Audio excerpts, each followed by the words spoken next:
Drug prices fell the most since 1963. Your pharmacy receipt didn't move. On the 12th of August, the government printed the number. Prescription drug prices fell 3.1% in a year.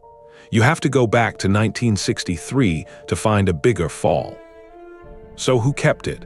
Between you and your medicine sits a company you never chose and probably cannot name. It gets paid more when the sticker price is higher, every single time. Your copay is the bit you hand over at the counter. On a lot of plans, it is worked out from the sticker price. And the sticker price is a fiction. The real price is settled later, in private, between two companies. You pay a share of a number nobody pays. It is called a pharmacy benefit manager.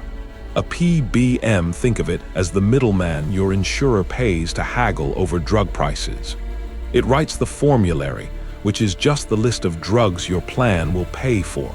It sets what your pharmacy gets paid, and it sets what you hand over at the counter. There are three that matter. The Federal Trade Commission spent 2 years studying them. In 2023, American pharmacies filled about 6.6 billion prescriptions. The top 3 middlemen handled nearly 80% of them. Express Scripts, CVS Caremark, Optum Rx, 3 companies, 4 out of every 5 prescriptions. Now the part that changed. In January, a committee of Congress wrote it plainly. Before 2005, none of the largest PBMs were owned by insurance companies or retail pharmacy chains. Today, all 3 are. One company can own the insurer, the middleman, and the shop on your corner. At CVS Health, they answer to the same chief executive, David Joyner. How big is the pipe? In 2024, America spent $467 billion on prescriptions at the counter. Split that across the country, and it is roughly $1,400 of pills a year for every single American. 55 billion of it came straight out of patients' pockets. So that is the charge. Now the defense, and it goes first. It is much better than you think. Their trade group is called PCMA. Here is their own sentence from their own site. A PBM is how a $1,000 prescription drug becomes a $10 copay. And they publish numbers.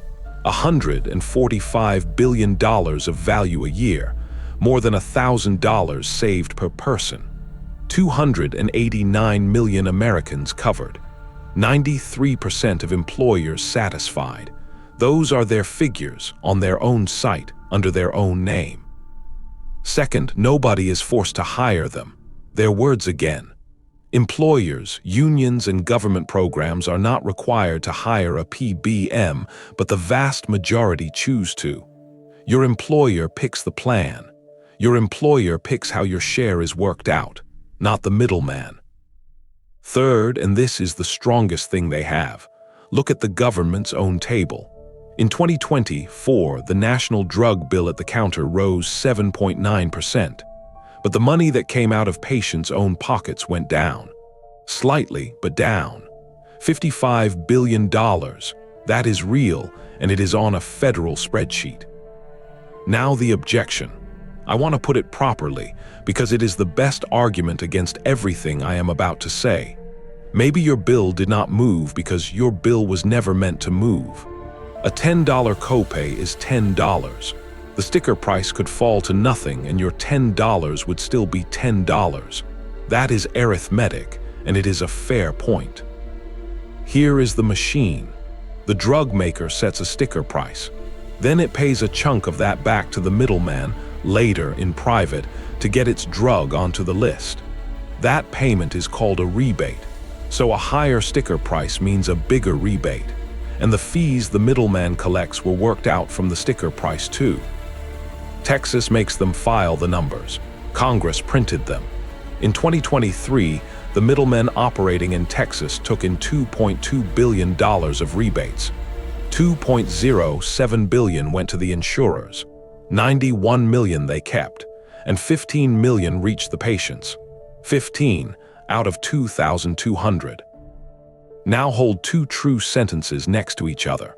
In July 2024, David Joyner told Congress his company passes over 99% of rebates back.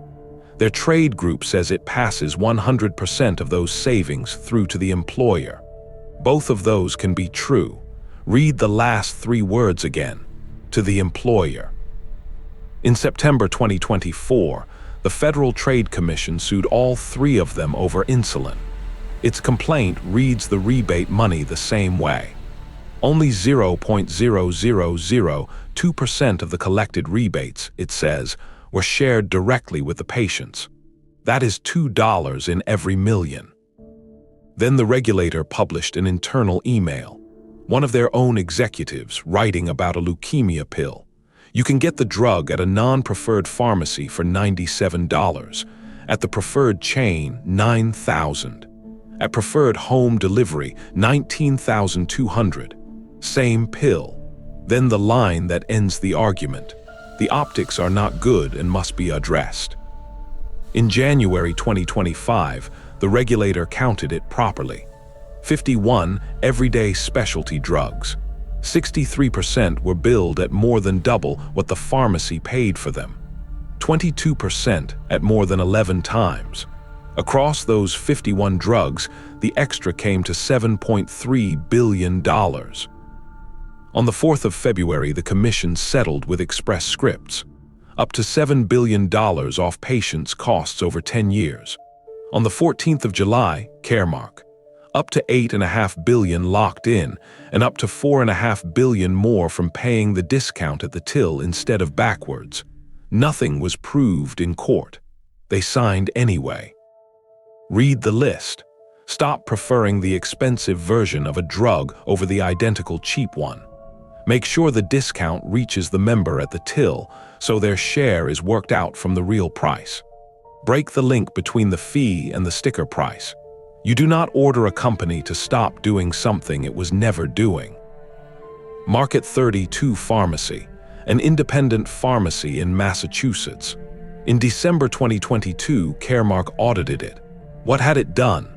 It worked with a company called Blink, which collected patient payments and applied drug maker coupons to bring copays down. Market 32 asked permission to carry on. Permission was refused. Lose that network and you lose about 30% of insured Americans as customers. That is the whole shop. Caremark said this was about fraud. Its chief executive wrote that what is lost in the headline is fraud. The committee checked. It reports that CVS admitted it never found a single case, not one. If you want to know how these things actually work, subscribe. We do one of these every week. The 13th of August, 2026, their own trade group published a commitment. 10 member companies agreed to show patients the cash price on the government's new website next to the price under their own benefit. CVS Health is on the list. Express Scripts is on the list. Optum Rx is on the list. Think about it. They are agreeing to show you at the counter the days when paying cash and leaving your insurance in your pocket is cheaper. Their chief executive, David Marin, called it a no-brainer. He is right. It is also the plainest admission in this whole story.